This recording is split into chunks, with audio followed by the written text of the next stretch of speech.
pour une première édition, c'est vraiment remarquable. Donc tu vas aimer cette board Decathlon, Tribord, Ziruko, OAO, Pump, Orao, peu importe. Tu vas aimer si tu débutes, si tu pèses pas plus de 75 kg. Je déconseille cette board aux riders un petit peu plus lourds, tout simplement parce que déjà cette taille elle n'est pas très adaptée aux riders de plus de 75 kg. Ensuite, comme je t'ai dit, c'est une board vraiment avec un flex très très souple, donc elle va avoir tendance à se déformer si tu pèses vraiment 80, 85, 90 kg, elle va trop se déformer pour toi, c'est pas du tout un plateau, un twin tip que tu vas aimer. Par contre, si tu es en dessous de 75 kg, bah, tu vas kiffer pour le freeride, tu vas kiffer parce que c'est une board qui va te permettre de progresser jusqu'à commencer le déhooké. Okay, l'accroche elle est vraiment super accessible. Si à Nouméa sur le lagon ils sont encore sympa. Voilà, ben, tu vas aimer également parce qu'il y a une déco-fille. Donc cette board elle est très très adaptée à une rideuse de 50-55 kg. Contrairement à moi qui pèse 80 kg, une mise de 50 kg, si elle envoie du wake style avec cette board là, ben elle va pas sentir la board molle, elle va sentir un flex qui est adapté à son gabarit.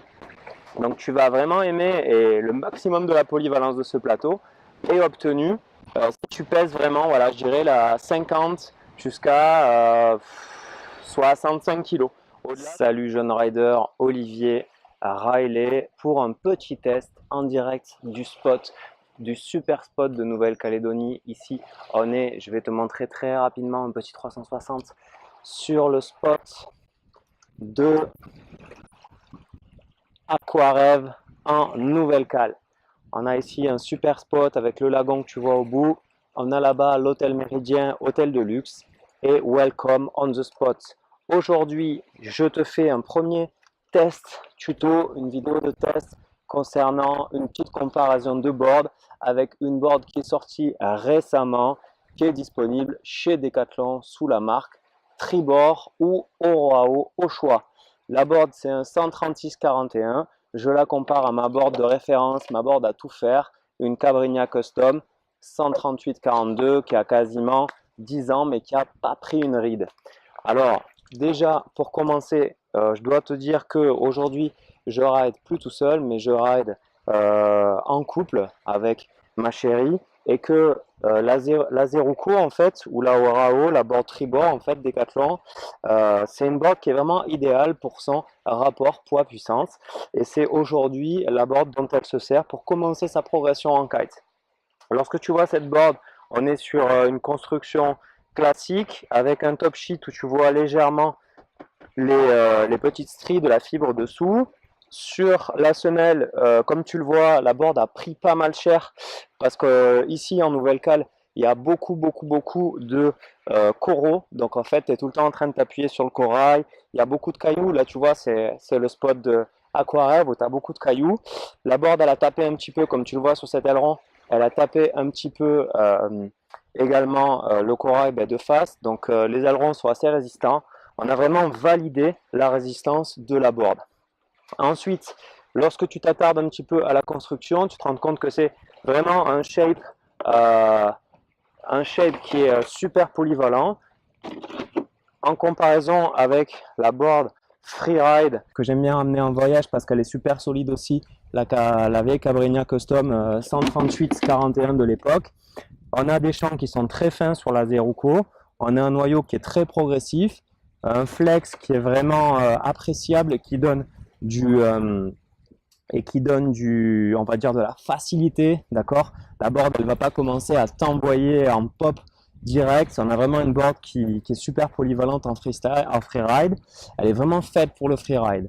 Ici, au niveau des tips, tu vois les tips arrondis, contrairement aux tips beaucoup plus agressifs sur les boards de freestyle. Donc ça veut dire qu'en gros, tu as ton nose et un tail qui est arrondi et ça a comme conséquence de limiter les projections d'eau. C'est-à-dire quand tu es en train de rider de faire ton cap, tu rides, tu fais ton bord, tu n'as pas de projection d'eau dans le visage, même s'il y a un méchant clapot. Donc c'est un point très positif. Donc par contre, je t'ai parlé du flex tout à l'heure, on a vraiment une board qui est pas très réactive. Hein. Si moi je fais 80 kg, clairement tu vas pas te gaver en freestyle. Si tu veux vraiment une board super réactive, super nerveuse, c'est pas du tout le programme de cette board. Elle a un scoop qui est quand même, lorsqu'on analyse le scoop, tu vois, elle est assez prononcée. Ok, la ligne de scoop est assez prononcée. Mais par contre, vu que la board est quand même assez molle, hein, on n'est pas sur construction carbone, on n'est pas sur de la fibre renforcée, ce qui se passe, c'est que la board s'aplatit dès que tu as un petit peu de vitesse. Ta board, elle va en fait s'aplatir et elle va accélérer assez rapidement. Donc, contrairement à une board de Wake Style, qui a finalement à peu près, allez, un petit peu plus de banane, mais qui conserve sa banane quand tu rides, ce qui va faire en fait que ta board, dès qu'il y a un petit clapot, dès que tu as la possibilité d'envoyer un pop, ben la board va être nerveuse, elle va claquer direct le pop. Alors que cette board là, donc développée par Decathlon, et ben ce qui se passe, c'est qu'elle va aplatir le pop, donc tu vas perdre en transmission d'énergie quand tu veux envoyer un gros pop, quand tu veux faire un gros blocage. L'avantage, c'est que pour un rider en progression, ben, du coup la board s'aplatit et elle lisse un petit peu le clapot.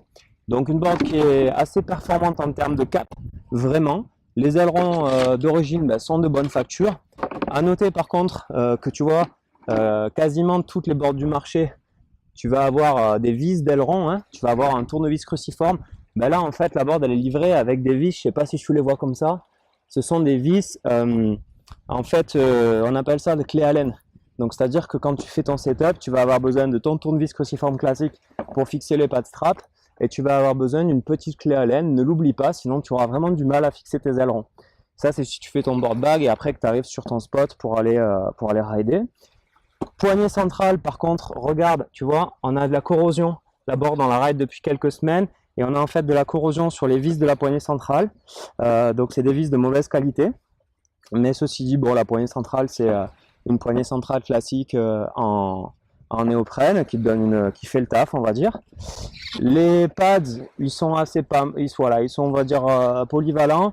Tu as une petite cale juste devant qui fait qu'en fait, on appelle ça la gaz pédale un petit peu en snowboard, tu vois. Donc tu as des pads qui sont polyvalents, donc double densité, un petit peu accrocheur, voilà, qui sont pas mal. Les straps, c'est pareil, ce sont des straps confortables, on va dire. L'avantage de ces straps là, c'est que tu peux les régler très facilement. Donc tu peux passer très facilement d'un setup avec chaussons à un setup sans chaussons. C'est vraiment remarquable. Par exemple, ici, ma copine elle ride avec ses chaussons. Donc tu vois, tu peux vraiment ouvrir très rapidement le strap, changer tes réglages très rapidement et retrouver tes réglages. Parce qu'en fait, tu as des coutures, donc tu peux très facilement voir par rapport à la couture où est ton setup et tu retrouves tes réglages très rapidement. Donc point positif sur les pads strap, pareil. C'est vraiment des pads straps qui sont typés confort, hein. Ce ne sont pas des pads straps rigides, ce ne sont pas des pads straps faits pour envoyer du gros. Ça n'a rien à voir avec les setups pads straps modernes que tu trouves qui sont ultra réactifs avec 2 points d'accroche sur les boards de freestyle modernes. Ok, donc pour conclure, c'est un plateau qui est vraiment très souple, avec un rocker qui est vraiment typé freeride, avec un flex qui est vraiment typé freeride remonté au ventre. Ok. Et à noter quand même que pour une première édition, ils ont sorti une board unique en 136-41, quelque chose comme ça, ou 136-40,5.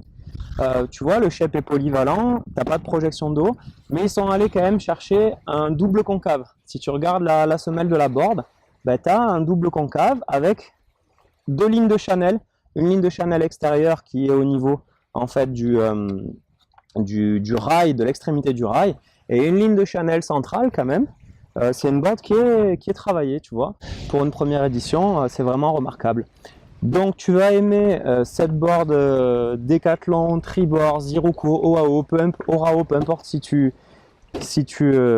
voilà, tu vas aimer si tu débutes, si tu pèses pas plus de 75 kg. Je déconseille cette board aux riders un petit peu plus lourds, tout simplement parce que déjà cette taille elle n'est pas très adaptée aux riders de plus de 75 kg. Ensuite, comme je t'ai dit, c'est une board vraiment avec un flex très souple, donc elle va avoir tendance à se déformer si tu pèses vraiment 80, 85, 90 kg, elle va trop se déformer pour toi, c'est pas du tout un plateau intuitive type que tu vas aimer. Par contre, si tu es en dessous de 75 kg, bah, tu vas kiffer pour le freeride, tu vas kiffer parce que c'est une board qui va te permettre de progresser jusqu'à commencer le déhooké. Okay, l'accroche elle est vraiment super accessible.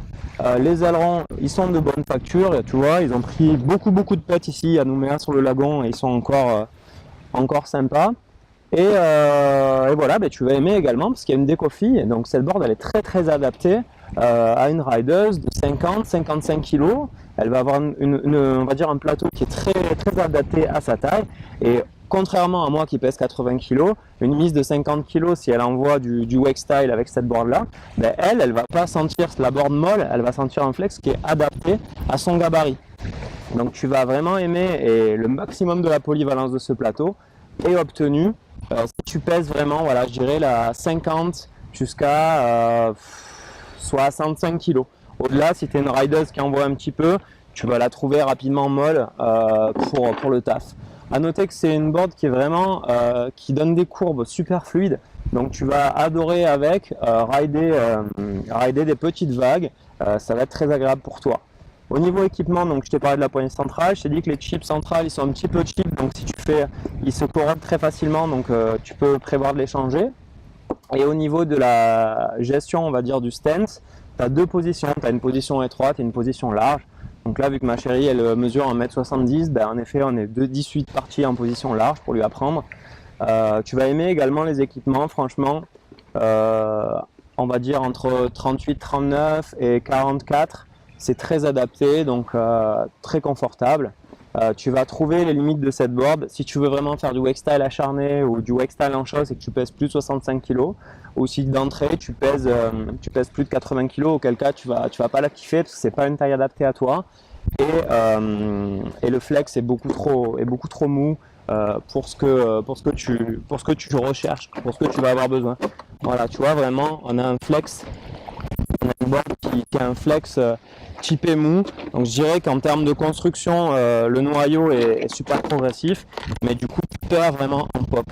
Voilà, c'était Olivier en live de Nouvelle Cale sur le spot de Aquarêve avec le test de la board Zeruko par rapport à ma board freeride de référence.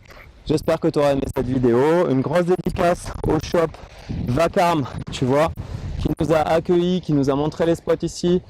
Si tu viens rider en Nouvelle-Cale, ben, je t'invite à aller voir. Il y a une école de kite à Vacarme. Il y a du très bon matos. On a la gamme Cavrina, la gamme Mesh, les foils Zico, les planches Kaku Shapes. On a quoi encore? Ouais, il y a bien sûr les boards RSC, les boards de freestyle RSC, on en parlera dans une deuxième vidéo. Si tu as aimé cette vidéo, laisse-moi un petit like. Si tu veux que je refasse des tests ou que tu veux mon avis sur différents types de boards, différents types de kites, fais-moi une petite proposition, tu me commandes juste en dessous. Et il est temps d'aller rider, tu vois, le vent se lève sur le lagon. À très bientôt sur Ride Sub Boards.